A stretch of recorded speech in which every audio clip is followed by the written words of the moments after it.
SSS pension release September 2026. Another pension increase? Ano ito? Ating alamin. Magandang araw po sa ating manonood and welcome po dito sa ating channel na Chachas TV at iba pa. Mga SS pensioners, narito ang dapat abangan ngayong September 2026. Para sa pension release ngayong buwan, September 1 po or first day of the month para sa pensioners na may date of contingency mula 1st hanggang 15th ng buwan. September 16th or 16th day of the month para naman sa mga may date of contingency mula 16th hanggang 31st ng buwan. Ano ang bago? May pension increase pa ba sa September? May mahalagang clarification dito. Nag-advance na ang SSS noong June 2026.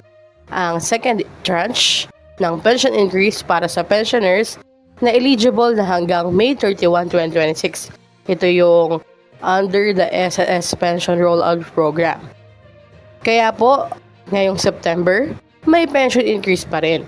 Pero, ito ay para sa mga bagong pensioners na lamang na nagsimula ang contingency or pagiging active monthly pensioners mula June 1 hanggang August 31, 2026. Para po sa inyo ang 10% increase, ang retirement at disability pension, habang 5% increase naman para sa death and survivor pensioners. May isa ring katanungan na laging kino-comment sa ating mga videos. Bakit hindi kasama ang SS pensioners sa 2,000 pesos na uplift program? Ang 2,000 pesos uplift assistance po ay hindi regular na SSS benefit. Isa itong national government assistance funded through the DSWD para po sa targeted poor, near poor at low-income households. Para sa SSS component o yung tinatawag ding Group 3, ang target po ay low-income employed SS members na may monthly salary credit na below 20,000 pesos. May contribution noong 2025 or 2026 at may active na SS disbursement account.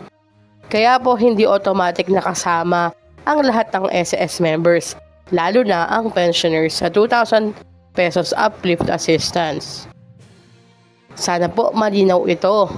Targeted po ang makakatanggap ng uplift assistance at para sa SSS, mga SSS members na employed at low income lang po. Hindi rin po tayo kasama dyan katulad ng SS members na voluntary, self-employed, OFW or yung may mga matataas na sahod. Pili lang din po talaga yung kasama at hindi po kasama ang pensyonado.